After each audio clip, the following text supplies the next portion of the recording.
อะไรไปยุธรรมเด้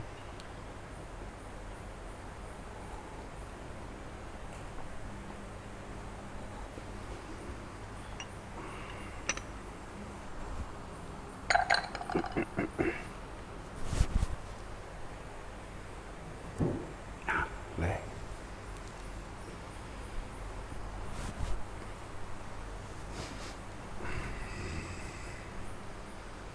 มีบุญนี่ยังกับผ้ากันเห็ดไปมันเห็ดใดตอนที่ยังเป็นคนอยู่นี่แหละตายไปแล้วมันค่อยตั้งแต่โมทนาโมทนา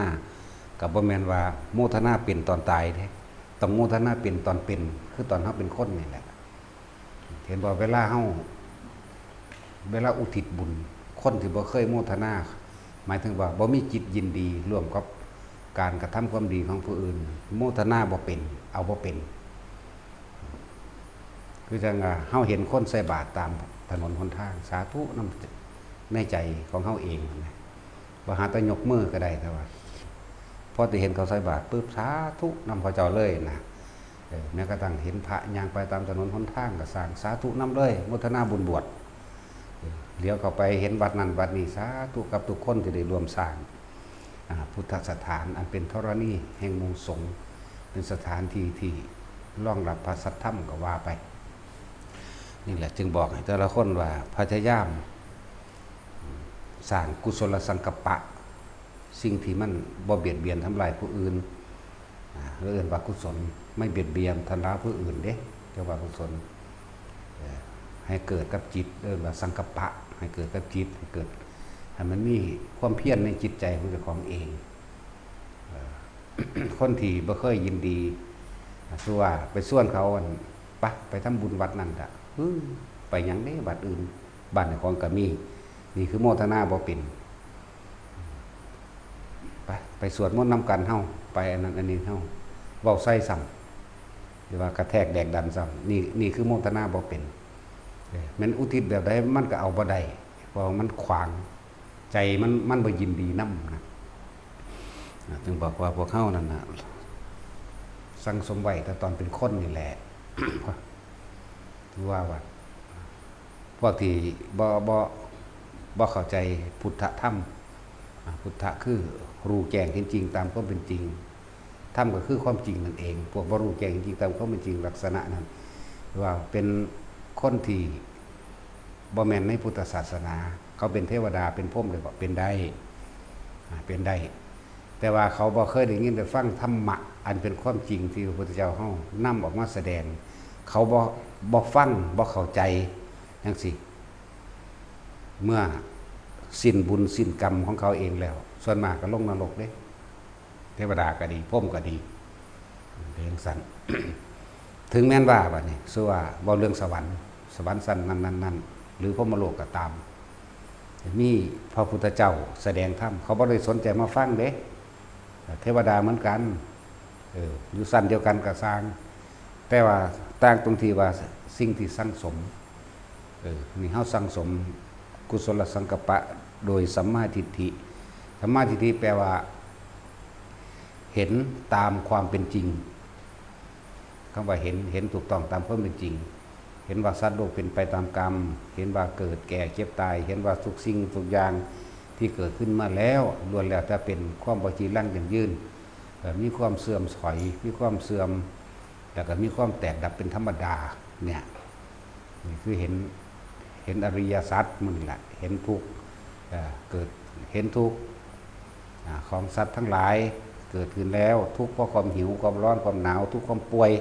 ทุกข์เพราะว่าตายทุกข์เพราะว่าย่านตายเห็นเหตุแห่งทุกข์คือความอยากแห่งตนเห็นทุกข์ที่ดับไปและเห็นหนทางอันเป็นหนทางแห่งการดับทุกข์ดับการเวียนว่ายตายเกิดเนี่ยเทวดาอื่นๆพรหมอื่นๆที่บ่เคยได้ยินได้ฟังได้สั่งสมเอาไว้ตอนเป็นมนุษย์คือเฮานี่เขาสิบ่เข้าใจเขาสิบรรลุธรรมบ่ได้นี่แหละจังว่ามีศาสนาเดียวที่เป็นพุทธศาสนาธรรมของเฮาเองนี่นำความจริงออกมาเว้าที่เฮ็ดให้สัตว์ทั้งหลายพ้นการเวียนว่ายตายเกิดได้ ว่าเขามีมรรคมีองค์แปดหนทางแห่งความบริสุทธิ์นั่นแหละมรรคมีองค์แปดในแปดอย่างว่า เขาสิว่าสนใจฟังธรรมแม่นพระพุทธเจ้าแสดงก็ตามแม่นพระอริยสงฆ์แสดงก็ตามเขาสิบ่คุยกันเรื่องธรรมะเหมือนคนเฮาที่เขามาฝึกหัดปฏิบัติธรรมล่ะเฮาสิคุยกันเรื่องธรรมะเฮาสิคุยกันเป็นจังไดสงบดีบ่อันนั้นอันนี้สิคุยกันเรื่องอนิจจังเรื่องอนัตตาสิคุยกันบัดนี้เฮาไปอยู่กับบ้านเฮาเด้อคุยอยู่บ่ไปอยู่กับบ้านเฮาอยู่เฮือนเฮาพุ่นล่ะมีอยู่บ่ไปคุยกันน้ำตะลุมตะลางเฮือนเว้าเรื่องธรรมะคุยสนทนาธรรมตามการมีอยู่โอ้ยมันบ่มีเด้เว้าแต่พื้นกันนินทาผู้นั้นนินทาผู้นี้อีนั่นเป็นสั่นอีนี่เป็นสั่นผู้นั้นขี้โกงผู้นั้นเป็นตาสั่งความนั่นความนี่ฉะนั้นกูสั่งมันไปเด้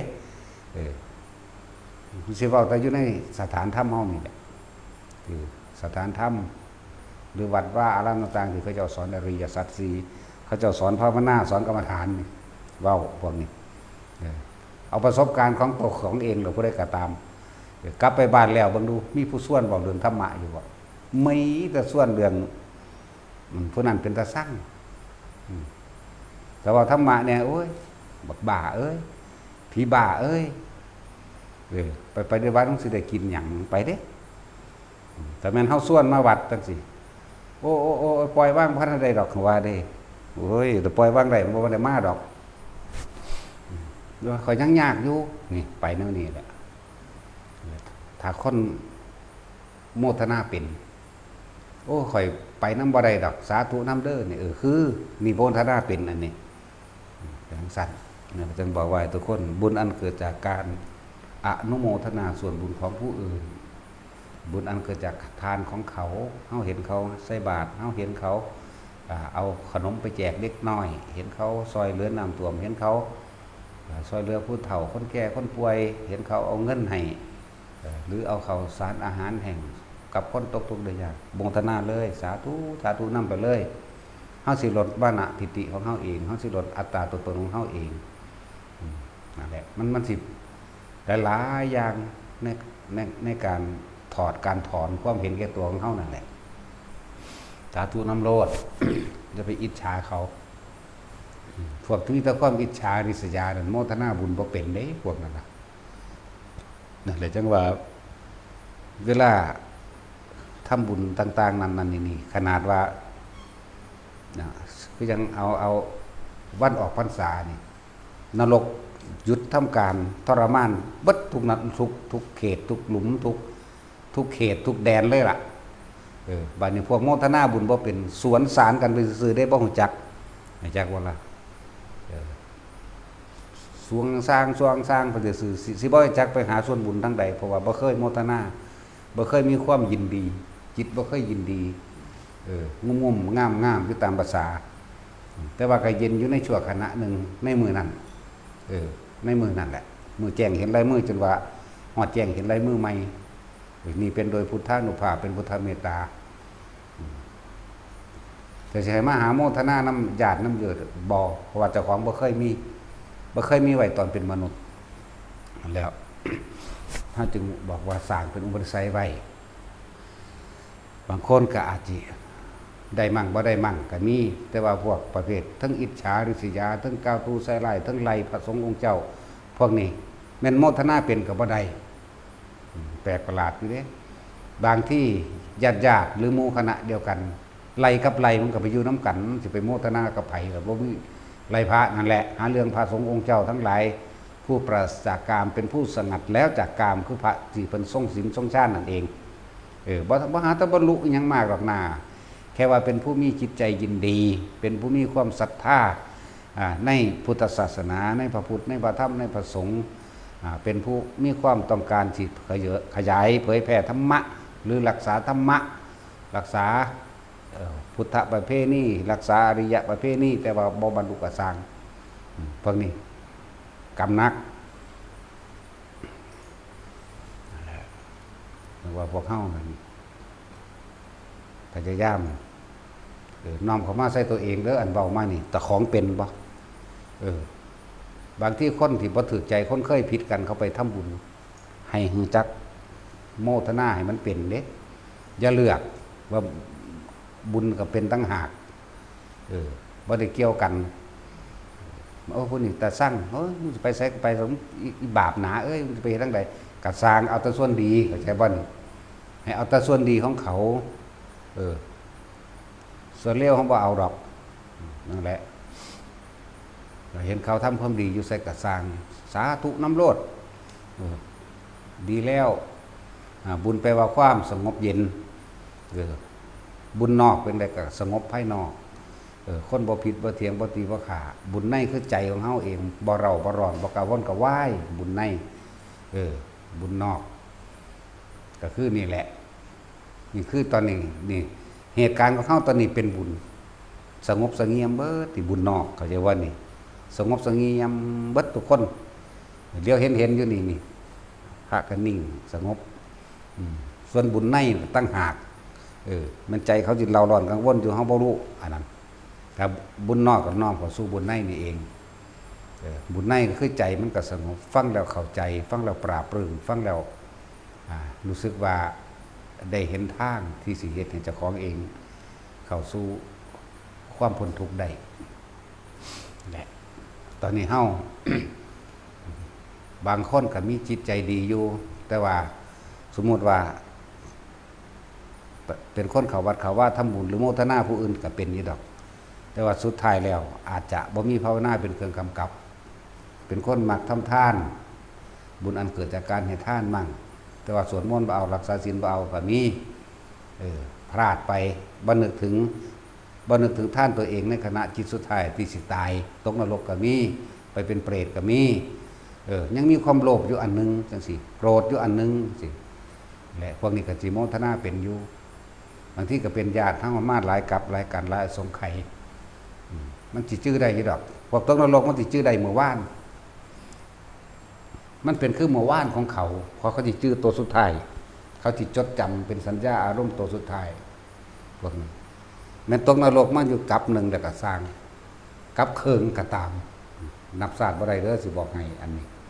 แต่เขาสิจดจำเอาแค่ว่ากูเคยหูจักผู้นี้แต่ว่าคนผู้นั้นตายไปต่อได้ล้านแสนโกรธล้านศาสตร์แล้วมันสิเป็นคือเมื่อวานของเขาพออายุนรกมันยืนนะแล้วมันถ้าสิชื่อเอาปุ๊บเอ้าพอดีกันอันผู้นี้เคยเป็นญาติของเฮาตัวนี้ก็มาโมทนานำเอาบางที่ก็ซอยเหลือเขาได้นะขึ้นอยู่กับการเจตนาบ้างจิตในการให้ทานของเฮา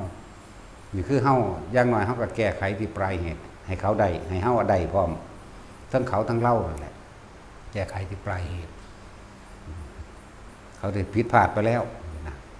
เหลือนี้ที่สำคัญคือการวางจิตในการให้ทานจะไปหวังผลในทานก็คือจะไปทำทานแลกของแลกความเจ็บไข้ได้ป่วยบ่แลกอายุยืนแลกให้ตัวเองมีโชคลาภวาสนาแลกให้ตัวเองมียศถาบรรดาศักดิ์แลกให้ตัวเองสนะคดีตัวเองร่ำรวยแลกให้ตัวเองไปยาเห็ดปล่อยเลยถ้าจะอธิษฐานขอให้อธิษฐานบารมีอย่างเดียวตั้งใจมุ่งมั่นสู่จุดหมายคือพระนิพพานเท่านั้นขอพ้นทานบุญกุศลกรรมดีที่ข้าพเจ้าทำนี้จงเป็นปัจจัยข้าพเจ้าได้ถึงซึ่งพระนิพพานในปัจจุบันชาตินี้เถิดเอาอย่างเดียวความปรารถนาพระนิพพานมันบ่ได้เป็นเครื่องขวางจังว่าบ่ได้เป็นตัณหาบ่ได้ขวางหนทางนี้ปรารถนาพระนิพพานบ่ได้เป็นสักขานุฆาอีหยังคือบ่ได้เป็นเครื่องขวางแต่ว่ามันเป็นมัคคานุฆาวิสุทธิญาไม่ใช่ตัณหาอันเป็นเครื่องขวางทางแห่งพระนิพพานหรือความบริสุทธิ์เป็นมัคคานุฆาวิสุทธิญานี่บอกบาลีมั่งจังน้อยแต่ว่าถ้าเข้าไปขอสาธุเด้อผู้ขาพ้นทุกข์พ้นยากให้ผู้ขาถึงลอตเตอรี่อุทิศบุญกับบ่ไปแล้วก็เป็นเครื่องขวางพระนิพพานพร้อมจักว่าล่ะนั่นแหละมันจึงเป็นสักขาวรนิคาวรเป็นเครื่องกั้นมรรคผลนิพพานแห่งตนพวกนี้เป็นเครื่องกั้นแต่ของจากรวยอยู่อีกอย่างหนึ่งมันสิอุทิศบุญไปที่มันบ่ไปเด้ว่าแต่ของยังหวงเป็นของเจ้าของ คือทำสิ่งหนึ่งเพื่อแลกอีกสิ่งหนึ่งที่มากกว่าบ่ไปท่านนั้นเลยเป็นท่านที่บ่บริสุทธิ์ใจใจนั้นคือยังมีโลภท่านด้วยความโลภพวกนี้ท่านยังเปรตท่านด้วยเรื่องโลภแต่ท่านด้วยความบริสุทธิ์ใจจะกะอุทิศบุญได้วันนี้ไปแล้วตะเกาเฮานี่ทุกคนที่ทำท่านมานี่ที่ว่าบ่เคยแลกของบ่มีจักคนเดาถึกเบิดเข้าใจว่าล่ะบ่มีจักคนเลยเศษหนึ่งผู้เดียวกับบ่มีอยู่ในนี่ที่ว่าท่านแบบบริสุทธิ์ใจแต่ที่มีแต่ท่านโหลดสาธุเด้อโหลดให้ร่ำให้รวยมั่งให้หายป่วยมั่งให้บ่เป็นโรคเป็นภัยให้อายุยืนมั่งแล้วก็ขอให้ผู้อื่นพร้อมเด้ลูกเต้าล้อหลานพ่อแม่ขอไปขอให้สัตว์พุ่นธรรมดาบ่ให้หมูให้หมาก็ขอให้งัวควายก็ขอนั่นแหละบัดนี้เปลี่ยนใจไหมเพราะว่าท่านทั้งหลายแล้วนั่นที่เฮาขอเฮาแลกของมันบ่ได้อานิสงส์แต่ว่าผลท่านนั้นยังอยู่เหมือนเดิมแต่บ่มีอานิสงส์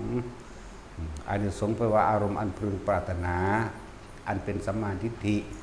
นี่เอิ้นว่าอานิสงส์อีกอย่างนึงว่ายังไงพวกเจ้าท่านแนวนั้นท่านแบบแลกของพวกเจ้าฟังธรรมบ่เข้าใจเลยเอ้าถ้าบ่ขอถ้าบ่อันสิได้หยังสั่นสิเฮ็ดไปหยังสั่นมันสิไปแนวนั้นนะผู้ใดก็สอนว่าอยากได้หยังขอเอาเด้ออธิษฐานเอาเด้อมีแต่หลวงพ่อนี่แหละว่าบ่ให้ขอบ่ให้แลกของอุ้ยบ่แม่นดอกว่าไปอีกพุ่นเด้ทั้งนั้นแหละจริงๆพระพุทธเจ้าบอกมาก่อนแล้วอย่าหวังผลในทานอย่ามีจิตผลในผลแห่งทานอย่ามุ่งการสั่งสมในความอยากได้อยากดีอยากมีอยากเป็นใดๆทั้งหลายเหล่านั้นล้วนแต่เป็นอุปสรรคแห่งมรรคผลนิพพานแห่งตนและการอุทิศผลบุญกุศลกรรมดีทั้งหลายนั้นไม่อาจสามารถถึงญาติแห่งตนได้ไม่อาจสามารถเข้าสู่จิตวิญญาณที่รอรับส่วนบุญในปารโลกนี่บ่ถึงเด้เราแต่ของหวังแล้วเอาแล้วยังหวงของเจ้าของอยู่นั่นยังเป็นเจ้าของมันอยู่นั่นแหละบ่เป็นประโยชน์ต่อผู้อื่นได้เลยเป็นแต่ตนเลยบ่ได้รู้จักอานิสงส์แห่งการฟังธรรมฟังบ่เข้าใจมันสิเว้ากันชุบชิบแล้วก็บ่ตั้งใจฟังอีกนั่นแหละจังว่าให้ทุกคนว่างจิตในการให้ทานนั้นเป็นบ่หวังผลในทานบ่มีจิตผูกพันในผลในทานผลมันคืออยากรวยนั่นแหละเข้าใจว่าล่ะผลมันอยากรวยอยากสวยอยากอายุยืนบ่อยากเก็บอยากปวดอยากป่วยบางคนก็ขอให้ได้ไปเกิดเป็นเนื้อคู่กันอีกบางคนก็ขอให้ไปเป็นลูกเป็นเต้าเป็นเราเป็นหลานกันอีกแม่นบ่ซั่นแน่ยังสิมาเกิดอยู่มั้ยนั่นแหละผู้ใดทานว่างจิตเป็นกลางนะผลท่านนี่สามารถถึงพระนิพพานได้เด้ว่างจิตเป็นกลางจิตเมาบี้ตั้งคือบ่คิดถึงแนวอยากได้เลิ่นบ่มีหม่องตั้งท่านว่างจิตเป็นกลางได้มันเป็นประโยชน์ต่อผู้อื่นพุ่นบัดนี้จังแล้วก็เฮาสิได้สู่2อย่างอีกเฮาบ่ได้หวังผลในท่านบ่มีจิตอุปนิผลในท่านแต่ท่านนี่เป็นปัจจัยให้เฮาไปสู่แก่พระนิพพานและสามารถอุทิศบุญให้แด่หมู่ญาติได้มารดาบิดาญาติสายโลหิตตลอดทั้งญาติสนิทมิตรสหายและเจ้ากรรมนายเวรถึงสรรพสัตว์ทั้งหลายนี่ถึงแต่ว่าจะได้หรือบ่ได้ขึ้นอยู่กับบุพกรรมของคนคนนั้นตามความหนักเบาตามความหนักเบานั่นแหละแล้วคนที่ท่านว่างจิตเป็นกลางเมื่อเขาเบิดอายุจากมนุษย์แล้วขึ้นสู่พรหมโลกสั้นแรกพระมกายิกาหมดอายุจากพระมกายิกาแล้วพระมปริสัชชาปโรหิตามหาพมาไล่ขึ้นอภัสราหุ่นไล่ขึ้นไปเรื่อยจนแม้กระทั่งขึ้นถึงสุทธวาสบางคนว่าแม่นแค่นั้นบัดนี้คนท่านแนวนี้เป็นฟังธรรมเด้ทั้งท่านเป็นฟังความจริงที่เพิ่นแสดงนี่แหละถ้าบอกว่าธรรมก็ดีเดี๋ยวบ่เข้าใจว่าธรรมฟังความจริงที่ตัวเองสร้างมาเองเนี่ยทุกอย่างเกิดจากเหตุคือตัวเองสร้างนั่นแล้วคนประเภทนี้สิฟังหรือฟังคำสอนพุทธเจ้าก็เข้าใจนี่ไม่หวังผลในทานไม่มีจิตเลยผลของท่านแห่งทานไม่มุ่งการสั่งสมในความอยากได้อยากดีอยากมีอยากเป็นใดๆทั้งสิ้นสิมีความคิดปรารถนาอย่างเดียวคือพระนิพพานอุทิศบุญกะใดตายก็ไปสู่พรหมโลกอาจจะชั้นใดชั้นหนึ่ง และสามารถที่จะบรรลุนิพพานในชั้นใดชั้นหนึ่งได้พร้อมนั่นแหละมันเป็นอย่างสั้นจึงบอกว่าท่านมันสามารถถึงได้วิธีที่เลื่อนขึ้นเพราะว่าจิตเครื่องคิดของเฮาบ่ได้ไปคิดถึงแนวเฮาอยากได้บางคนอยากรวยแม่นบ่ก็ไปคิดถึงอยากรวยนั่นแหละบางคนอยากได้บ้านใหญ่อยากได้รถอยากได้ผัวได้เมียขึ้นมาคือเก่าอยากได้ลูกได้เต้าขึ้นมาคือเก่าจะไปเกิดสวรรค์แต่อยากกลับลงมาเกิดเป็นเศรษฐีหรือเป็นกษัตริย์บางคนก็หวังว่าจะได้พบพระศรีอานแค่บ่วงมารพบพระศรีอานอนาคตการก็ว่าไปมันไม่ได้พบดอกตัณหาพวกเจ้าเป็นสันท่านไปเป็นปัจจุบันเถอะมันสิไปเอาเองดอกนะยังว่านี่คือการวางจิตในการให้ทานเด้อไม่หวังผลในทานไม่มีจิตอุปนิผลในทานบ่มุ่งการสังสมในความอยากได้อยากดีอยากมีอยากเป็นใดๆทั้งสิ้นมีจิตเดียวคือขอผลท่านบุญกุศลกรรมดีนี้จงเป็นปัจจัยข้าพเจ้าได้ถึงซึ่งพระนิพพานในปัจจุบันชาติถือขอผลทานบุญกุศลกรรมดีที่ข้าพเจ้ากระทำมาตั้งแต่อดีตตอนต้นจนถึงปัจจุบันณขณะนี้จงถึงแด่มารดาบิดาของข้าพเจ้าทั้งหมดญาติของข้าพเจ้าทั้งหมดเจ้ากรรมนายเวรทั้งหมดตลอดทั้งสรรพสัตว์ทั้งหลายไม่มีที่สุดไม่มีประมาณทุกหมู่เหล่าบรรดามีนี่เขาจะได้กำไรอานิสงส์ที่พวกเขาไม่ได้ปรารถนาแต่ได้มาเองเพราะว่าบ่มีการขอบางประเภทเมื่อได้รับส่วนบุญแล้วพ้นจากเปรตวิสัยมั่งพ้นจากนรกมั่งพ้นจากหลายๆอย่างมั่งจิตเขากับเมื่อเขาไปเป็นเทวดาพุ่มเทวดาลูกะเทวดาหรือยังก็แล้วแต่ที่สามารถหรือไปเกิดเป็นมนุษย์ก็ตามนะสิ่งเหล่านั้นสิย้อนขึ้นมากลับมาซอยเหลือเขาเองนี่โดยไม่ได้หวังได้นี่บ่หวังบ่ขอผู้ใดมาซอยเลยเทวดาอินพรหมเขาบ่เคยขอร้องมาซอยอย่างจักเทื่อแต่ก็เป็นมาตะเกาในใจนี่เป็นมาตะเกาเลยบ่ได้ว่าคือมันเข้าใจของมันเอาเองอยู่แล้วว่าเฮ็ดหยังได้อันนั้นมันเข้าใจของมันมาตะเกิดแล้วบ่เคยขอพิตดา ลักษณะนั้นนั่นแหละผลมันกลับขึ้นมาเอาเองดอกโดยที่เฮาบ่หวังเลยนั่นแหละอานิสงส์แนวบ่อยากได้ก็ได้บ่ได้คิดว่าสิได้ก็ได้นั่นแหละหลายอย่างทั้งความปลอดภัยในโรคภัยไข้เจ็บก็ว่าปลอดภัยในอุบัติเหตุต่างๆก็ว่านี่คืออานิสงส์ของมันอานิสงส์ภายนอกปลอดภัยจากอุบัติเหตุบ่คอยเป็นโรคเป็นภัยไข้เจ็บไปณสถานที่ใดทิศทางใดความอดอยากบ่เคยมีได้อยู่ได้กินตลอดนั่นแหละนี่คืออานิสงส์โดยที่เฮาบ่ขอมันเด้นั่นน่ะไปพบพอทางใดมีแต่คนที่อุดหนุนคำจุนนี่แหละนี่คืออานิสงส์มันมีแต่คนอุดหนุนคำจุนเขาเองตกน้ำบ่ไหลตกไฟบ่ไหม้ก็แม่นของเพิ่นน้ำไหลอยู่ดอกเฮาบ่ไหลไปตามน้ำก็ตกมาแล้วแม่แม่นบ่ล่ะถามให้ยายนางเด้อ อันเรื่องตกน้ำมันสิไปลอยน้ำเป็นมาทางใดภาษาเด็กน้อยนั่งในกระตาอยู่ นี่อันนึงตกลงสระขอบลอกก็อีกอันนึงหลายแบบหลายอย่าง นี่คืออานิสงส์ที่เฮาบ่ได้คิดว่ามันสิได้สิเป็นมันต้องเป็นแต่ว่าอยากให้ทุกคนว่างจิตว่างความคิดให้มันเป็นว่างอารมณ์ให้มันเป็นให้อารมณ์มันเป็นกลางบ่อยากได้บ่อยากรวยอีหยังแหละเพราะว่าเฮาเห็นคักแล้วเกิดมานี่เป็นเศรษฐีมันก็ป่วยคือเก่านั่นแหละก็ทุกข์คือเก่านั่นแหละเกิดมาเป็นอิหยังก็สร้างเจ้าฟ้ามหากษัตริย์ผู้มียศถาบรรดาศักดิ์หรือมีอำนาจใดๆต่างๆเศรษฐีมหาเศรษฐีเกิดแล้วที่จะไม่แก่ไม่เจ็บไม่ปวดไม่ป่วยไม่ตายไม่มีต้องเจ็บต้องปวดต้องป่วยต้องตายเท่านั้นว่าเป็นอย่างอื่นเลยเป็นตถาตาเท่านั้นต้องเป็นอย่างนี้เท่านั้นไม่เป็นอย่างอื่นไม่เปลี่ยนแปลงเกิดแล้วต้องแก่ต้องเจ็บต้องตายเท่านั้นนะว่าล่ะสั้นแหละเพราะว่าเขาเห็นนี่ได้เห็นความจริงเห็นความจริงว่าเกิดแล้วต้องแก่ก็รวยไปแก่ไปตายไหมเนาะจะไปว่าอย่างกับถูกแบบลักษณะจนคนจนก็หังหนักกว่าคนรวยตัวเนาะนั่นบ่สัตว์แต่รวยเขายังบ่ปรารถนาเราสิปรารถนาอีหยังกับการกลับมาเกิดอีกนะนั่นแหละคนที่ท่านนั่นนี่เป็นต้องฟังธรรมแบบนี้ต้องฟังสิ่งที่เพิ่นแสดงแจกแจงเหตุผลต่างๆแล้วก็น้อมเข้ามาคิดเบิ่งเด้อแต่ก่อนที่เฮาเคยไปหาท่านหยังบางที่ก็ท่านข้าวท่านน้ำใส่บาตรเอาเงินใส่ซองเอาเบิ่ง แต่ละคนเอาเงินใส่ซองบ่มีจักคนเลยที่สาธุเด้ออันบ่มีจักคนเด้ที่บ่ขอเนาะแท็กซี่ตะกี้มึงก็ขอแม่นบ่แน่สามันเกิดบ่ว่านมันก็ยังสิจักขอเป็นแต่ไผสอนมันเนาะตัณหานั่นแหละสอนมันจักว่าล่ะเพราะปรารถนาความสุขมันมีมาแล้วในจิตไปจิตมันบ่มีผู้ใดบอกดอกมันนั่งเป็นเอาเองดอกแม่นบ่ท่านก็ขอเด้เขาไปไหว้พระในโบสถ์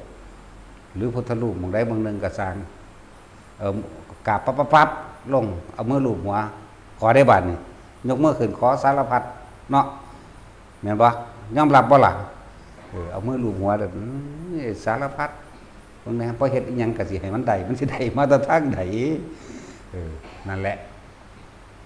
บัดนี้ยิ่งมีผู้สอนซ้ำเติมเข้าไปอีกโอ้ยทั้งจำฝังใจคักจากได้ยังขอเด้อโดยเฉพาะภิกษุสงฆ์ผู้บวชเข้ามาบ่ได้ศึกษาบ่รู้แจ้งเห็นจริงตามความเป็นจริงในธรรมในความจริงมันสัตว์โลกขอเอาเด้อดีบ่ดีกับหมุนไปทั้งเอานี่รุ่นนี้เป็นรุ่นเมตตามหานิยมรุ่นนี้มหาละรวยรุ่นนี้รวยเด้ออันนี้แนวขายของดีอันนี้ขังอันนี้เหนียวนั่นเห็นว่าล่ะบัดนี้คนมันบ่รู้อยู่แล้วคนมันเห็นแก่โตอยู่แล้วมันจะได้อยู่ได้เนาะสั่นแล้วบูซ่าเอาหัวได้ขายคักๆหรือบูซ่าหาแม่มึงบอกขายชัดๆนั่นแล้วทั้งสั้นแหละมันเลยฟังธรรมบ่เข้าใจแต่บ่มาฟังแบบนี้บ่มีทางพวกเจ้าจะเฮ็ดไปตามๆกันเลยเฮ็ดไปตามประเภทนี้เฮ็ดไปตามผู้หน้าเสื้อถือพวกภิกษุนักบวชเฒ่าๆหลังคักโอ้ยเป็นตะคือเป็นตะขังยังสักเมื่อเท่าสงกมาหยำหมากไปพร้อมบู้ทั้งขังขังเจ้าของที่ขังไว้ในวัฏฏะสงสารขังไว้ในตัณหานี่ขังไว้ในความโลภความโกรธแต่ของเองนี่แล้วฟังแล้วเอาไปคิดใส่ใจเจ้าของเองได้ไผก็ดีแต่ตัวเองถ้าเก่าก่อนเป็นมายอมรับแต่ยอมรับแล้วต่อไปเปลี่ยนความคิดใหม่อย่างตัวผลท่านของท่านที่เราให้ท่านไปแล้วบ่สูญหายไปไหนบ่มีเบิดบ่เป็นวันนี้เฮาจังเปลี่ยนความคิดใหม่เริ่มต้นถ้ามื้อนี้เป็นต้นไปไผก็ดีที่ฟังอยู่นี่ต่อไปนี่ท่านนี่จะไปหวังผลในท่านจะไปแลกของอย่าไปทำท่านแลกของท่านให้มันเป็นบุญแท้ๆบุญคือความสงบเย็นไม่เราร้อนกระวนกระวายในความอยากได้อยากดีอยากมีอยากเป็นของใส่บาตรตกปั๊บขอประทานบุญกุศลกรรมดีนี้จงถึงแด่สรรพสัตว์ทั้งหลายไม่มีที่สุดไม่มีบานทุกข์เราบาดาลจบเห็นอยู่แค่นี้นั่นแล้วมันบอกกับวนกับไหวในความอยากได้มันเลยเอิ้นว่าบุญนี่บุญในเห็นบ่บัดบ่เราร้อนกับวนกับไหวบุญนอกก็สงบผู้ได้รับทานกันแล้วก็ไปผู้ให้ทานก็สงบสั้นแหละมันจึงสิเป็นบุญคือความสงบเย็นและเป็นประโยชน์ต่อผู้อื่นนั้นด้วยเฮาเฮ็ดประโยชน์กับผู้อื่นมันสิไปไสมันก็ขึ้นมาหาเฮาทั้งที่เฮาบ่อยากได้ตัวมันบ่ล่ะแต่ของเป็นผู้เฮ็ดเองแท้ๆอายุซื่อๆสิไปให้ขอสิ่งศักดิ์สิทธิ์ไผสิไปโดนบันดาลอีหยังให้ได้คิดเบิ่งดีๆเด้อตั้งแต่ขอมานี่ชื่อก็บ่ได้เนาะขอหยังแน่ชื่อบ่ได้เลยถ้าเป็นเด็กน้อยขอเป็นซูเปอร์แมนมั่ง ขอเป็นทหารมั่งขอเป็นตำรวจมั่งขอเป็นอหยังที่เก่งๆนั่นล่ะปะเนาะใหญ่ขึ้นมากก็ขอจากได้เมียแบบนั้นจากได้ผัวแบบนี้วันนี้จากได้บ้านจากได้รถจากได้เงินจากได้ทองจากได้ลำจากได้รวยจากยศถาบรรดาอำนาจขอตะพุตะพื้อจนเท่าเดือนนี้ฮะแล้วคนก็ขอจนตายเลยยังไปขออีกอยู่ขอยังขอส่วนบุญเป็นเปรตเป็นผีเป็นนรกเห็นป่ะล่ะคิดได้มันได้ตอนนี้เด้อไผก็ดีเฒ่ามันได้กระซากได้กิเลสตัณหาบ่เฒ่าน้ำพวกเจ้าเด้มันบ่อ่อนมันบ่ล่าลงน้ำข้นเด้หนักเก่าๆมีกำลังยิ่งกว่าเก่าอีกทั้งเฒ่าเฮ็ดบ่ได้ก็หั่งแห้งเนาะมันเฮ็ดบ่ได้มันศูนย์มันก็กระทุ่งคนนั้นกระทุ่งนี่ลูกเต้าล้อหลานโอ้ยสารพัดนั่นแหละให้หันเข้ามาหาเบิ่งจากของคักๆบัดนี้ต่อไปนี้กูสิบ่ขอกูต้องเทศให้มันชินเพราะว่าเกิดเป็นหยังก็สร้างเถอะพวกเจ้าต้องเก็บต้องปวดต้องป่วยอย่างเดียวบ่มีอย่างอื่นสุดท้ายสิ่งที่นี้บ่พ้นเสมอกันคือตาย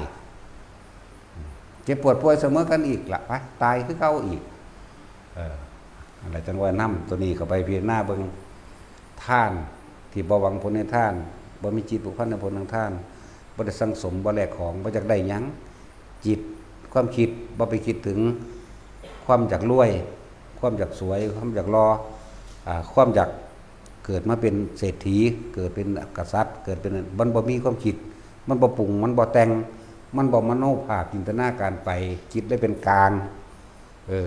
ท่านเรื่อยเริ่มฝึกหัดแต่มื้อนี้สิ่งที่มันผ่านมาแล้วบ่ต้องไปคิดถึงในทางที่บ่ดีนะนั่นแหละจังว่าให้เริ่มต้นแต่มื้อนี้เป็นต้นไปโลดไผก็ดีนะเฮ็ดไปจนมันเกิดความเคยชินได้บัดนี้จิตเลยว่างจากว่างคือบ่คิดถึงเพราะว่าเฮาเห็นแล้วนี่เพิ่นแสดงอยู่นี่ความเกิดเป็นทุกข์เพราะว่าหยังเกิดเป็นหยังก็สร้างทุกข์เหมือนเดิมทุกข์เพราะหิวร้อนหนาว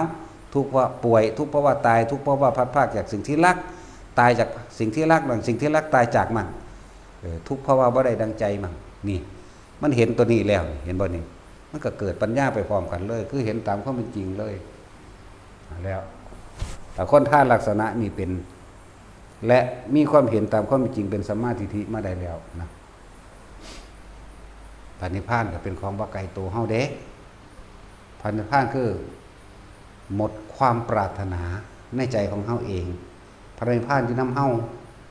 ไม่ได้อยู่กับบุคคลที่ตายไปแล้วพระพุทธเจ้าพระอริยสงสาวกพระโมคคัลลาภาษาลิบุตรพระอานนท์พระยศะพระยังก็แล้วแต่อะไรก็มานิพพานบ่ได้ตายบ่ได้หายบ่ได้สิ้นไปกับบุคคลที่ตายไปแล้วและพระนิพพานก็ไม่ได้อยู่กับคนที่ยังไม่เกิดคือพวกเขามีความหวังว่าสิได้เป็นอรหันต์ศาสตร์หนาหรืออยู่กับภาษีอานภาษีริยเมตไตรบ่แม่นเข้าใจผิดอาจจะบ้านนี่พระนิพพานอยู่ในปัจจุบันเฮาพระนิพพานก็อยู่ในหูดังเฮานั่นแหละผู้ใดมีสติรู้ดีกับลมหายใจเป็นผู้มีสติรู้หายใจเข้าออกยาวสั้นก็แล้วแต่จิตไม่มีที่ตั้งไม่คิดไม่นึกความรู้สึกไม่คิดไม่นึกฟังดีๆเลยจิตที่ไม่คิดไม่นึกความรู้สึกพอใจและไม่พอใจเกิดขึ้นมาได้พบดับความรู้สึกพอใจนั่นพบเกิดไม่พอใจกับพบเกิดแต่ว่านี่ความรู้สึกเกิดขึ้นไม่ได้นี่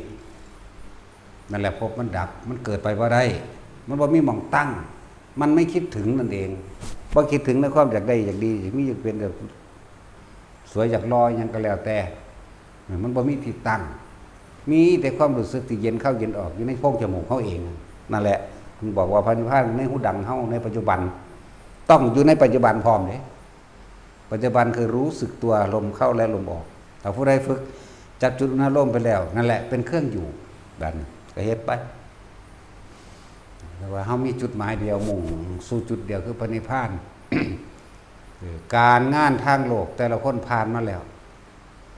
บางคนก็ตายไปแล้วงานทางโลกคือเฮาคิดว่าเฮาสิเฮ็ดได้ผู้เดียวเขาก็เฮ็ดได้คือเก่าแหละมันบ่มีเฮาก็ดีเนาะ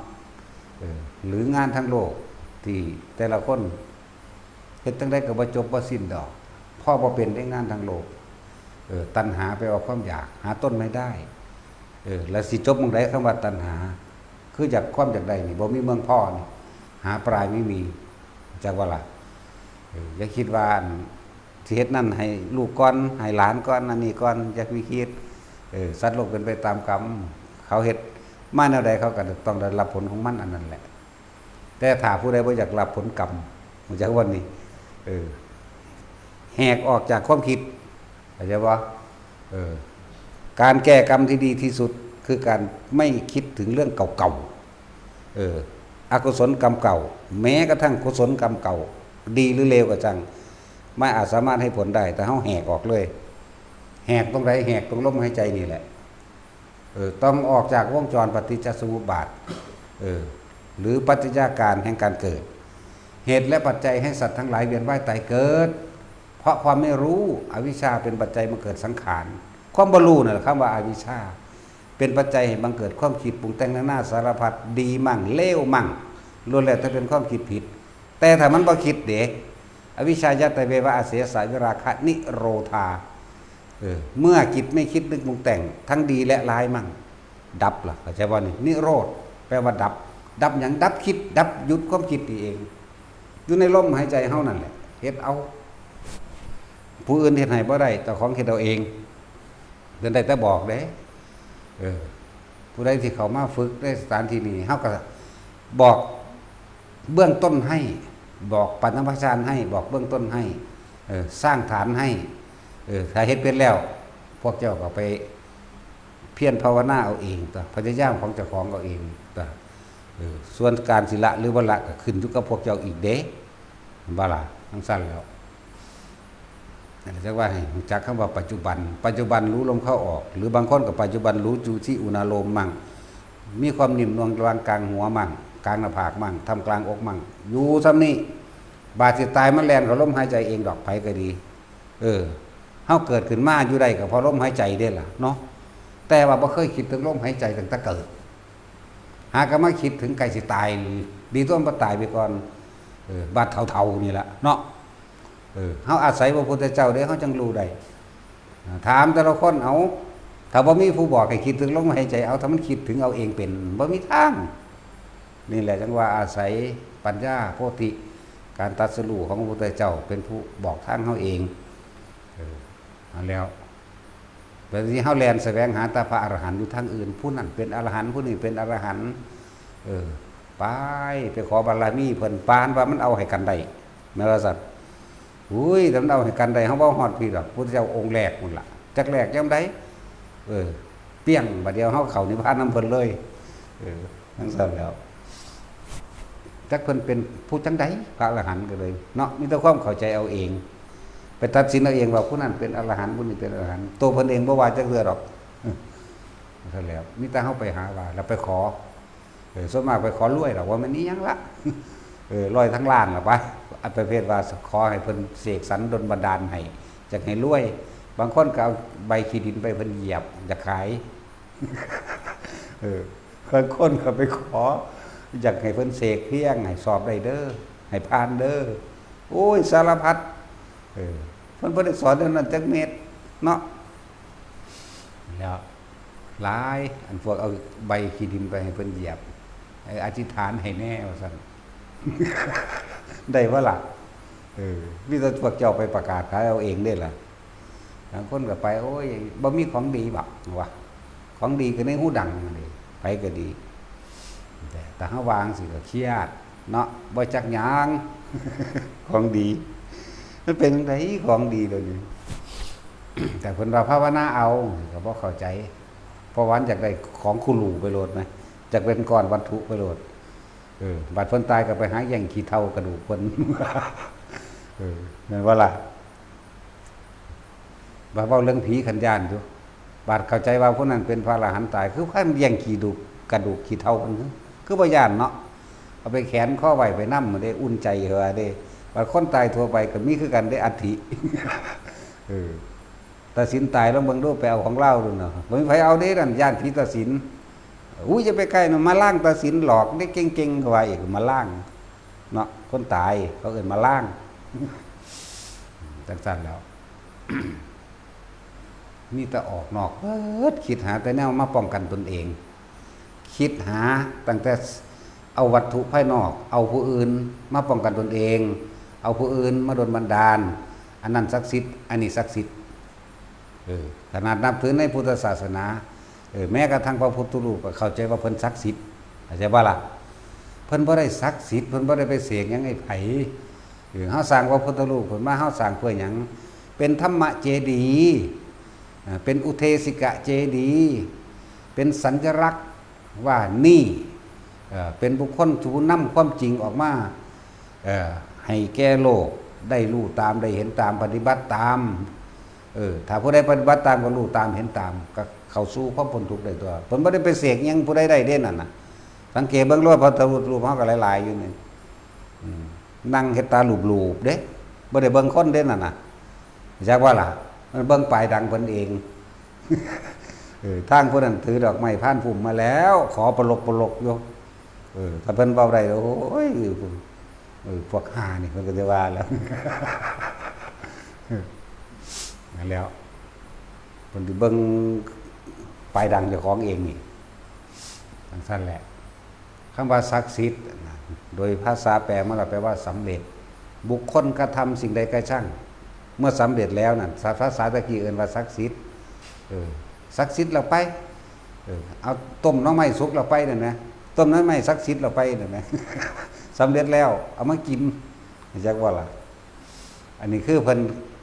บำเพ็ญของเพิ่นเองเพิ่นสำเร็จเป็นอรหันต์พวกเฮาเข้าใจว่าเพิ่นสิดลบันดาลบ่แม่นทุกสิ่งทุกอย่างเพิ่นสอนเฮาเฮ็ดเอาเองเบิดเพิ่นบ่ดลบันดาลอีหยังให้ผู้ใดดอกก็คิดเบิ่งแหน่อันแนวพวกเจ้าหาอยู่นี่เงินทองลาภยศสรรเสริญสุขแม่นบ่เบิดทุกอย่างยศถาบรรดาศักดิ์และอำนาจเพิ่นทิ่มมาแล้วเป็นตัวอย่างให้เฮาเบิ่งนั่นเพิ่นทิ่มแล้วทิ่มความเป็นกษัตริย์จักรพรรดิพุ่นเด้บ่ธรรมดาทิ่มคุ้มทองทั้ง4ทิ่มลูกทิ่มเมียผู้งามๆอีกทิ่มเมียน้อย 74,000 คนอีกแม่นบ่ล่ะนั่นแล้วทิ่มเบิดยศถาบรรดาศักดิ์แต่ว่าพวกเฮาสิไปขอให้เพิ่นดลบันดาลให้ติก็จังว่าเพิ่นทิ่มเบิ่งตัวอย่างพระราหุลกับเพิ่นกลับไปโปรดเทศนาเอาพ่อเอาแม่เอาญาติเมียคือนั่งพิมพานี่บอกนั่นพ่อเจ้าไปขอเอาสมบัตินำพ่อเจ้าไปนั่นพระราหุลก็ไปขอแล้วพระราหุลก็ไปขอสมบัติทั้งหลายแล้วนั่นอันเป็นโลกิยะสมบัติยศถาบรรดาศักดิ์ตลอดทั้งความเป็นเจ้าฟ้ามหากษัตริย์เพิ่นถิ่มแล้วเพิ่นเหลือแต่อริยสมบัติคือพระนิพพานนี่เพิ่นก็เลยเอาลูกเพิ่นบวชจากว่าล่ะเพิ่นทิมแล้วเพิ่นสิมาให้คนงมหยังเพิ่นมองเห็นเหตุแล้วขึ้นชื่อว่าโลกริยสมบัติทั้งหลายล้วนแล้วแต่เป็นเหตุเป็นปัจจัยให้เกิดทุกข์เท่านั้นหาสุขไม่ได้เราตถาคตคายออกแล้วทิ้งออกแล้วดูดังก้อนเคละมันจะเคละบ่ดันนี่ขี้มูกน้ำลายนั่นน่ะจากว่าเพิ่นบ่คืนกินอีกเด้น่ะเหตุใดเล่าเราจะให้ราหุลกลืนกินอันก้อนเคละแห่งเรานั่นเพิ่นก็เอาลูกเพิ่นบวชไปเลยล่ะทั้งสั้นตัวบาดเดี๋ยวพอเข้าเดสาธุเด้อขาถูกหวยลอตเตอรี่รางวัลที่1มั่งแจ็คพอตมั่งสารพัดให้ร่ำให้รวยมั่งเนาะให้สวยให้รอมั่งเพิ่นทั้งรอตัวเป็นที่1ตัวลิ้นแล้วเคยเห็นบ่ล่ะบ่เคยเห็นแล้วเนาะเนี่ยเด้ลูกเพิ่นก็เลยยังมีได้หั่นล่ะค่ายครึ่งที่สุดนั่นล่ะแต่จะให้เป๊ะเลยมันบ่เป๊ะดอกเนาะนั่นแหละบัดนี้เฮาก็มองเห็นพระพุทธรูปก็เลยเป็นสิ่งศักดิ์สิทธิ์สิดลบันดาลอันนั้นอันนี้เห็นเจดีย์ก็ไปขอให้เจดีย์ดลบันดาลอีกเอาไปมาน่ะรูปยักษ์รูปนกรูปขุดรูปนาครูปงูขอตะพึดตะพืชต้นไม้และโพนปวกขอไปเบิดอรดเนาะบัดนี้ไปพระค้นว่าโอ้ยขอจังสั่นจังสี่ได้บัดนี้ขอเพิ่นเพิ่นก็ขอผู้อื่นอยู่อยากว่าเพิ่นก็ขอผู้อื่นอยู่ขอข้าวขอน้ำน้ำผู้อื่นอยู่เจ้าจะไปขออีหยังเลยที่สิ่งที่เพิ่นมีบ่แม่นบ่ล่ะขอให้ร่ำรวยนี่ก็เพิ่นบ่มีอีหยังเพิ่นจะยังให้เฮ็ดเอาเองตัวบ่ได้อยากรวยก็ดีนั่นแหละเวลาทานแต่ว่างจิตให้เป็นเด้ออธิบายไปแล้วในการเคารพนับถือก็ให้เคารพนับถือสิ่งที่เพิ่นสอนพี่เด้กระทำตามหรือคำว่าศรัทธาแปลว่าเชื่อถือคำว่าบูชาแปลว่ายินดีกระทำตามกระทำตามอันไหนถ้าว่าเคารพนับถือกระทำตามธรรมที่เพิ่นสอนความจริงที่เพิ่นนำออกมาแสดงให้พวกเฮาเดินตามพวกเฮาให้เฮ็ดเพิ่นให้เฮาเฮ็ดเอาเองเด้บ่แม่นว่าเพิ่นเฮ็ดให้เฮาเพิ่นก็เว้าเรื่องประสบการณ์ของเพิ่นที่ผ่านมาแล้วบ่ว่าสิเมื่อครั้งเสวยชาติเป็นโพธิสัตว์เราตถาคตแบบนี้หลังจากนั้นมาเพิ่นก็ตรัสรู้บรรลุธรรมด้วยอานาปานสติเพิ่นก็เว้าเรื่องเพิ่นเห็นแจ้งเห็นจริงแบบนี้เพิ่นวางแบบนี้เพิ่นถอนแบบนี้เด้ส่วนเฮาสิเฮ็ดบ่เฮ็ดก็สร้างเด้แม่นบ่ล่ะจักคำว่าก็สร้างบ่เด้อนี่ช่างมันนั่นน่ะสันไม่แข็งจังซั่นเพิ่นเอาความจริงที่เพิ่นเดินทางไปก่อนเฮาแล้วเพิ่นก็พ้นไปพวกเฮาสิเดินหรือบ่เดินก็สร้างเด้นั่นน่ะมันบ่ได้บังคับกันได้แนวนี้ นั่นแหละว่างจิตในท่านนี่เป็นเด้อต่อมาการเคารพนับถือบ่แม่นเคารพนับถือเพราะว่าเป็นสิ่งศักดิ์สิทธิ์บ่แม่นพระพุทธรูปศักดิ์สิทธิ์บ่แม่นพระคนศักดิ์สิทธิ์จากบ่ล่ะศักดิ์สิทธิ์ในความหมายของพวกฟังเรื่องพวกเฮาเข้าใจว่าดลบันดาลเด้ดลบันดาลโชคลาภวาสนาให้บ่แม่นแบบนั้นเด้อเพิ่นศักดิ์สิทธิ์คือความศักดิ์สิทธิ์แต่เพิ่นเองเพิ่นปฏิบัติธรรมสำเร็จเพิ่นเองเพิ่นก็ศักดิ์สิทธิ์แต่เพิ่นสำเร็จศักดิ์สิทธิ์แปลว่าสำเร็จบ่ได้แปลว่าดลบันดาลแต่ว่าล่ะซุมื้อนี้โอ้ยยังเป็นทั่วทีบทั่วแดนคุณไปขอน้ำงูน้ำหยังไปทั่วทีบขอน้ำนางแหละนางนี่แปลว่างูเด้ไม่ใช่ว่าล่ะบ่ได้มีว่าแม่นผู้วิเศษที่ไปดลบันดาลคนเข้าใจไปผิดหลายเยอะแยะคือพญานาครักษาพระธาตุนั่นรักษาเมืองนั่นเมืองนี่เนาะมันคือปล่อยมันห่างกันมันพากันเป็นแมงยังคือบ่พากันบูรณะขึ้นมีแต่คนต้องไปถากไปถางมีแต่คนต้องเอาปูนไปเฮ็ดใส่อยู่หั่นนั่นบ่ล่ะบ่เห็นงูจักโตเลยไปพากันยัวแยะบ่มีนั่นแหละศักดิ์สิทธิ์ที่บ้านนี่บ่มีแต่คนซั่นแหละหลายอย่างห้วยแต่สิเว้าเรื่องอยู่เมืองอินเดียนาคทั้งหลายตัวเนาะคือพากันทุกข์จังซั่นอย่างบ่แท็กซี่ว่าสวมก็บ่มีนั่งขี่กดโปกเปตันขางทางรถไฟเต็มอยู่โอ้ยเรียกว่าแม่นอีหยังคือบ่ขอเอาสันหน้าขี้หน้าค่ามุตลอดแกลิ้นมันนั่นศรีสุโธอีหยังก็ว่าไปจังซั่นแล้วผู้ใดก็ขอเป็นไหมเนาะนั่นน่ะนั่งว่ามันบ่มีมันบ่แม่นมันบ่จริงนั่นแหละสิ่งที่มันจริงคือสิ่งที่พระพุทธเจ้าเฮาสอนเอาไว้นี่ให้ท่านรักษาศีลภาวนาแล้วก็ทำความเห็นให้ตรงตามความเป็นจริงสัมมาทิฏฐิแปลว่าทำความเห็นตามความเป็นจริงว่าสัตว์โลกเป็นไปตามกรรมทำสิ่งใดย่อมได้สิ่งนั้นเกิดแล้วต้องแก่ต้องเจ็บต้องตายพี่ไหมนี่แหละว่าสัมมาทิฏฐิเลยสัมมาทิฏฐิสัมมาสังกัปโปความคิดหรือดำริขึ้นในขณะปัจจุบันตายเห็นปุ๊บก็คิดถึงความจริงโลดหูได้ยินปั๊บก็คิดถึงความจริงโลดเลิศว่าดำริตามความเป็นจริงสัมมาวาจาก็บอกแต่ความจริงสัมมากัมมันโตการกระทำตามความเป็นจริงเฮ็ดอีหยังก็ตามคือความจริงบ่แม่นเฮ็ดตามความเชื่อต้องทำตามความจริงไม่ใช่ทำตามความเชื่อเห็นบ่ล่ะคือพากันบวงสรวงเอานั่นเอานี่เพื่อให้เกิดได้ลาภเพื่อให้เกิดฝนอุดมสมบูรณ์ทั้งสิแม่ว่าล่ะมันเป็นไปตามธรรมชาติมันดอกนี่นะสัมมาอาชีโวกับประกอบอาชีพโดยสุจริตอาชีพอันใดที่ไม่ใช่เครื่องขวางพระนิพพานกับประกอบไปสัมมาจนถึงสัมมาสติคือระลึกนึกถึงแต่ความจริงอันนี้ควรอันนี้บ่ควรอันนี้เหตุผลน้อยมากยังก็ว่าไปจนถึงสมาธิตั้งจิตมั่นคงสู่จุดหมายสมาธิเมื่อเข้าสู่สัมมาสมาธิก็เป็นสัมมาวิมุตติตัวเข้าสู่หนทางแห่งความดับทุกข์บ่กลับมาเกิดนั่นแหละเปลี่ยนความเห็นไหมทิฏฐิก็แปลว่าความคิดความเห็นนั่นแหละคำว่าทิฏฐิก็ดีความคิดและสรุปความคิดต้องไปตามความเห็นของตนบาลิสาสรุปก็สรุปตามเพิ่นดีกว่าเพราะว่าเฮาบ่รู้เพิ่นบอกแล้วสัมมาทิฏฐิสัมมาสังกัปโปสัมมากัมมันโตสัมมาอาชีโวสัมมาวายาโมสัมมาสติและสัมมาสมาธิวายาโมคือความเพียรเด้อ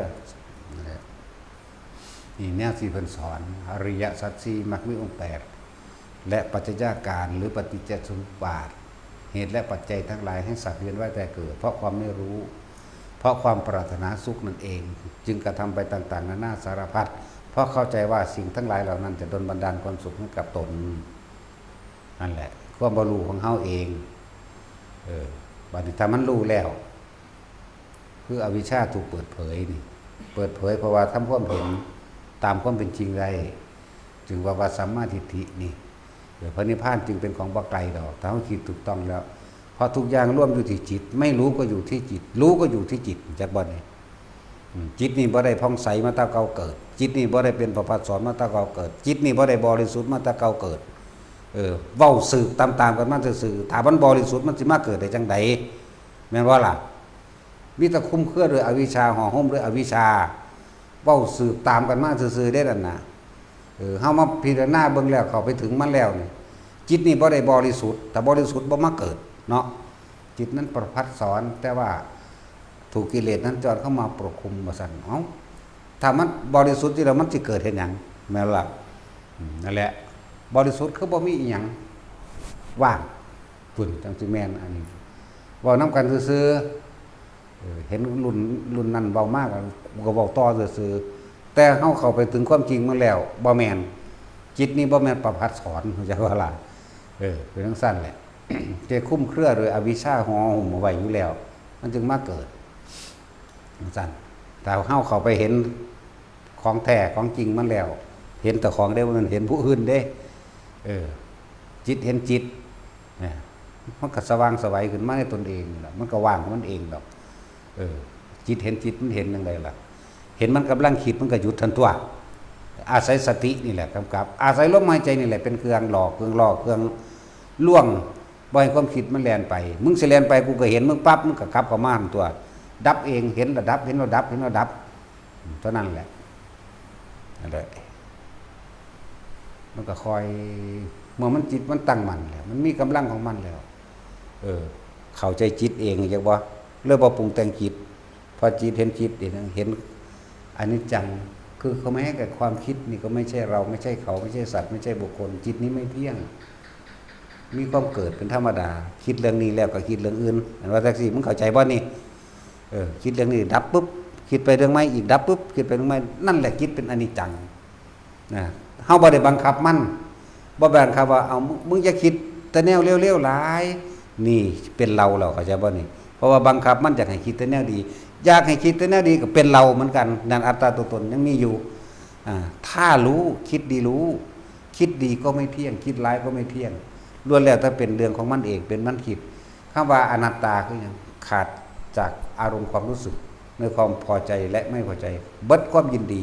ว่างนี่ตั้งหากนี่แหละอนิจจังทุกขังอนัตตาบัดอนัตตาคือขาดจากความเห็นว่าเป็นของเราขาดออกจากความบังคับแล้วบ่บังคับเห็นซื่อๆรู้ซื่อๆจากบ้านนี่คำว่าบ่บังคับเข้าใจคำว่าบ่บังคับทุกมื้อคนบังคับแต่อันนี้บ่เรื่องยอดมันเป็นธรรมดาเฮาก็ต้องฝึกตนเองอันนี้ยอดมันคือกูเห็นจิตนี้ไม่เที่ยงแล้วคือเห็นความคิดนี่ไม่เที่ยงมีความเกิดมีความดับเป็นอนิจจังคิดเรื่องนี้อ้าวถ้าคิดมึงกินฮอดลูกมึงแล้วมึงกินฮอดเมียมึงกินฮอดลูกดับจากลูกมาหาเมียเที่ยงหรือไม่เที่ยงกินฮอดเมียมาถึงบ้านไม่เที่ยงกันบ่ถึงบ้านแล้วคิดถึงรถบ่คิดถึงที่ทำงานบ่คิดถึงหมู่พวกเพื่อนฝูงเรื่องราวต่างๆสารพัดถ้าเฮาเข้าใจว่านี่บ่เป็นของเฮาไม่เที่ยงเข้าใจว่าทุกข์ก็ย่อมเกิดขึ้นไม่ได้เฮาเข้าใจคือเฮาปล่อยมันคิดโลดบัดนี้แต่นี่เว้ายอดมันธรรมดาเฮาก็ฝึกไปสักก้อนนั่นแหละก็เลยต้องบังคับให้คิดดีสักก้อนบ่ล่ะถ้าวันนี้ถ้าเข้าใจแล้วเข้าใจคิดดีก็บ่เที่ยงคิดร้ายก็บ่เที่ยงก็หาเครื่องอยู่แห่งตนซื่อๆตัวลมหายใจนั่นแหละเครื่องอยู่ก็แม่นอุณาโลมก็แม่นทำความรู้สึกตัวเท่าพร้อมอยู่ในกายของเราก็แม่นอยู่ในกายอย่าหนีออกจากเลื่อนกายเรื่องอื่นละว่าสาวรีพระวิหารธรรมจะว่าล่ะเป็นเครื่องอยู่เฮาเลื่อนแห่งกายมั่งเลื่อนแห่งใจมั่งเลื่อนแห่งกายก็ถ้าจิตมันอาศัยอยู่ในกายอยู่แล้วนะเลยสร้างเลื่อนแห่งใจคือทำความรู้สึกตัวเท่าพร้อมอยู่ในกายเฮาเองก็เลยเอากายมาเป็นประจักษ์พยานตอนที่มันน่วงอยู่หัวนี่ตอนนี้จิตเป็นอุเบกขาอาจจะว่าล่ะแต่ว่าถ้ายังคิดถึงบุคคลสัตว์สิ่งของมันอุเบกขาบ่ได้ความรู้สึกนี่ก็เกิดขึ้นในกายเฮาบ่ได้อาจจะว่าล่ะแล้วถ้าผู้ฝึกแล้วก็เข้าใจอยู่ดอกแต่ว่าผู้ฝึกใหม่ก็ค่อยๆถูๆไถๆไปซะก่อนนั่นแหละเป็นธรรมดาเลยเว้ยคนเฮาล้มลุกคลุกคลานไปคือเฮาตะกี้เฮาท่องหนังสือเฮาท่องอิติปิโสบ่ได้เฮาก็ยังกลุ่มท่องอยู่ว่าซั่นบัดท่องคล่องแล้วก็บ่ได้กลุ่มด้วยล่ะว่าไปเลยเห็นบ่บทนี้บ่ทันได้ก็กลุ่มท่องไปเหมือนกันกับคนเขียนหนังสือตะกี้ก็กอเอ้ยกอไก่เขียนงอๆแง่งๆโค้งๆอันนี้เอิ้นว่ากอไก่ก งอกๆแงกๆเอิ้นว่าขอไข่เนี่ยเขียนไปเขียนมาก็คล่องเองก็งามเองก็อ่านผสมอักษระอันหยังกันออกแล้วก็รู้ความหมายมันเองคนมนุษย์แปลว่าผู้ฝึกได้เด้มันบ่ได้แปลว่าผู้ประเสริฐเด้มันประเสริฐตรงใดมันเลวกว่าสัตว์อีกแม่นบ่ล่ะเอาผู้ใดว่าแต่ของประเสริฐบ่ทันได้มีเด้อยังศูนย์ในวันนั้นยังสั่งผู้นี้ยังจะฆ่าบักดันบักหานี่อยู่แม่นบ่ล่ะซั่นแล้วโอ้อีนั่นก็งามแต่ว่านั่นประเสริฐบอกบางอันแม่นบ่ล่ะแต่ตัวโอ้บางนั้นบอกเป็นตาสั่งเลยมันบ่ได้ประเสริฐเด้นั่นแหละมนุษย์เป็นไงว่าผู้ฝึกได้อยู่ถ้าฝึกแล้วจังสิเอิ้นว่าเป็นผู้มีใจสูง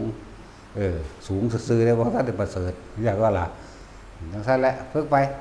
เว้าหลักการใดเว้าประสบการณ์มันโลดคนด่าก็สร้างคนย่องก็สร้างอารมณ์ความรู้สึกพอใจบ่พอใจเกิดขึ้นบ่ได้นั่นล่ะดับนั่นล่ะนิพพานจักว่าล่ะมันบ่มีอารมณ์เด้มันรู้ซื่อๆเอาด่ากูก็หัวใส่เสยย่องกูก็หัวด่าก็หัวจักว่าล่ะมันจังซั่นแหละมันเฉยๆนั่นแหละมันบ่มีอารมณ์ดอกได้มามันก็บ่ยึดมันเลยบ่มีอีหยังเสียจากบ่นี่เมื่อมันบ่ยึดแล้วมันก็บ่เสียดอกอันนั้นของกูก็บ่แม่นแค่นี้เป็นเหตุเป็นปัจจัยให้สุว่าเป็นอาหารก็เป็นเหตุเป็นปัจจัยให้กินซื่อๆได้ล่ะกินแล้วก็แล้วไปบ่ได้ติดใจในรสชาติของอาหารเห็นบ่นี่ลูกหมายถึงบุคคลสัตว์สิ่งของก็เห็นซื่อๆได้ล่ะแค่ว่าบ่นำเขามาคิดให้มันเป็นไปแบบนั้นแบบนี้เนี่ยมันดับแล้วเด้นั่นรสเหมือนคือเฮาได้กินอาหารรสชาติซาบซ่านเข้าไปในลิ้นหูจักเผ็ดเข้มมันก็บ่ปรุงบ่แต่งได้ล่ะอันนี้จางแท้โอ้ยเอาน้ำปลามาใส่หน้าปรุงเข้าใจบ่นี่ปรุงแต่งแล้ว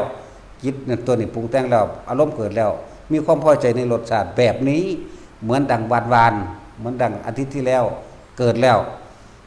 เอาเผ็ดก็รู้จางก็รู้อันนี้ก็รู้ซื่อๆบ่คิดว่าสิปรับปรุงหยังอีกเพราะน้ำปลามันให้สูได้แต่มันอยู่หุ่นเนาะนั่นแหละเพิ่นจังให้ฝึกหัดเรียนหน้าอาหารหมู่พระดีอย่างสั่นรูปรสกลิ่นก็เหมือนกันหอมตึ๊บเข้ามา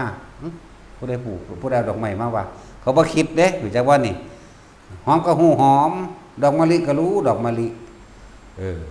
ดอกหยังก็สร้างก็รู้ในดอกอันนั้นแหละ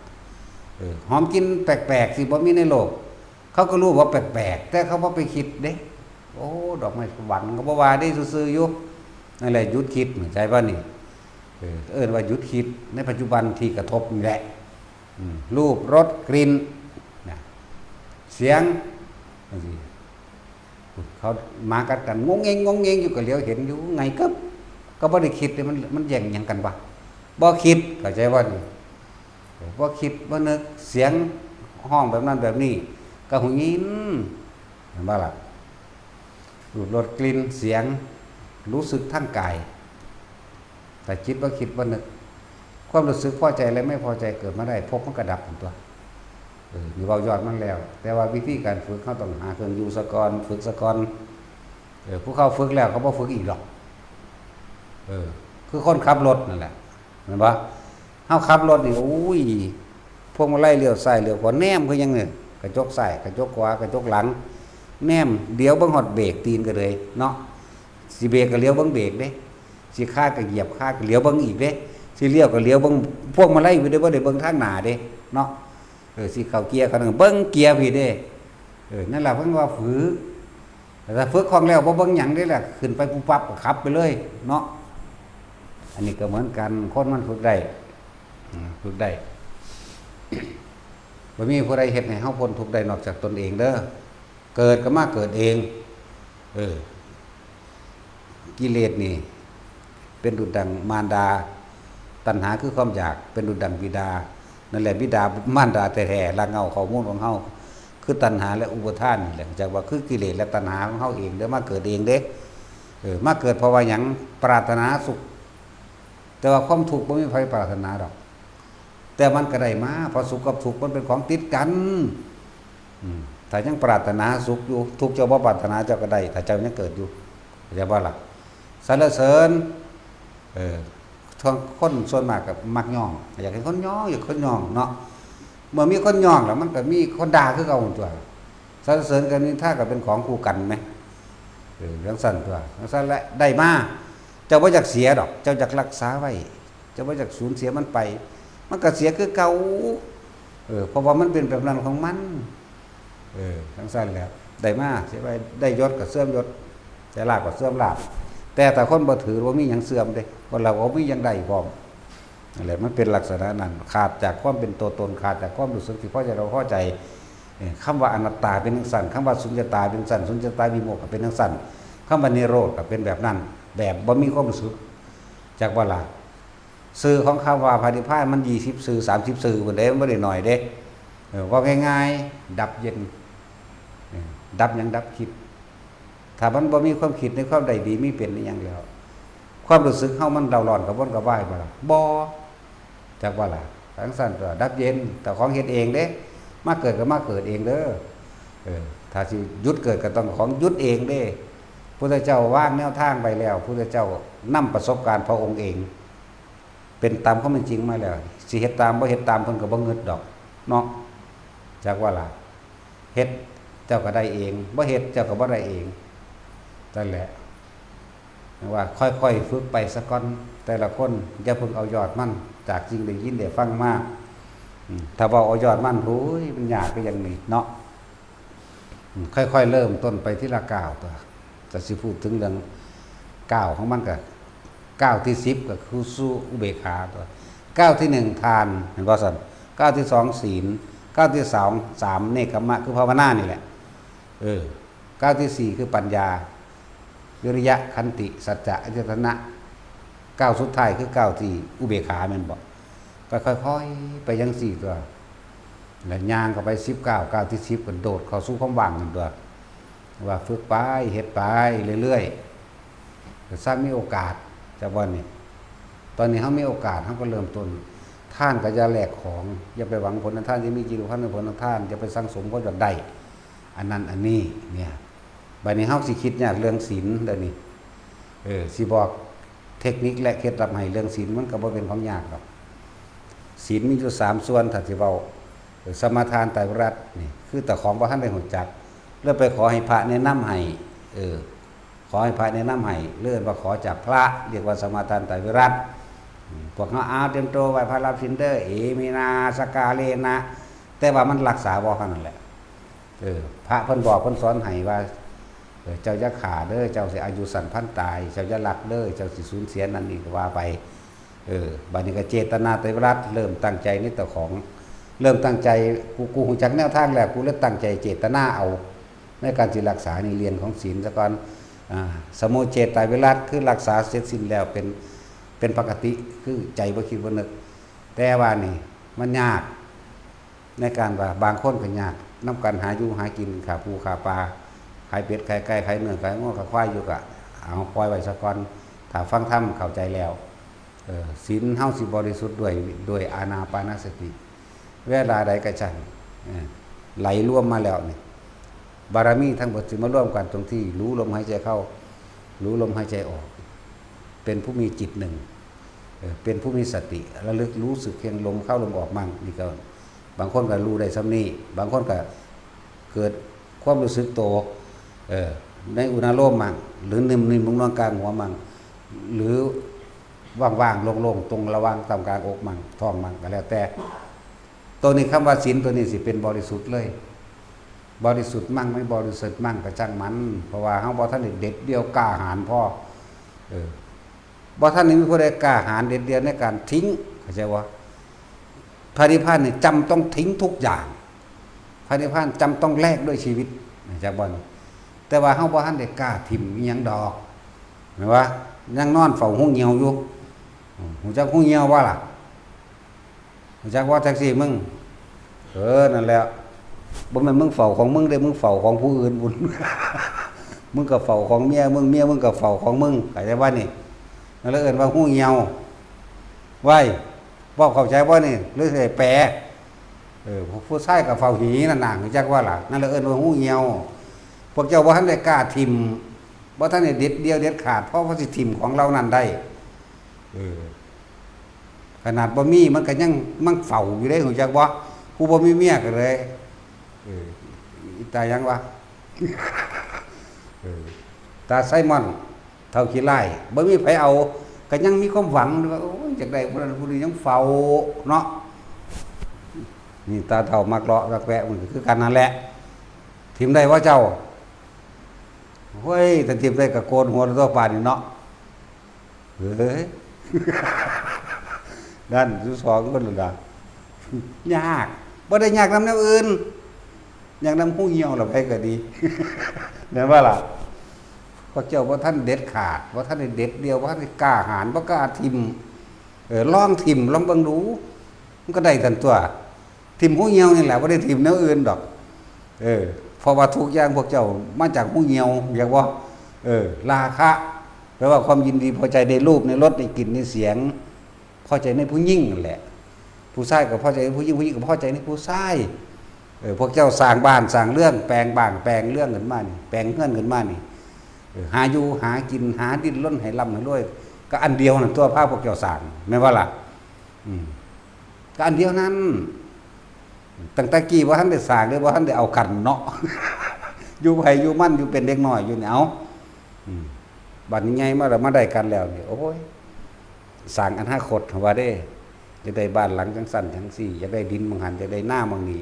อยากปลูกนั่นอยากเฮ็ดนี่อยากได้รถอยากได้ทองอยากได้แหวนสารพัดรู้จักว่าพลังแห่งรักนั่นน่ะใครมันมีพลังบางอย่างให้คุณทำอะไรก็ได้ทุกอย่างแม้ว่าสัตว์ฆ่าสัตว์ก็ได้ฆ่าคนก็ได้เด้พลังอันนี้เนาะพลังแห่งรูเยี่ยว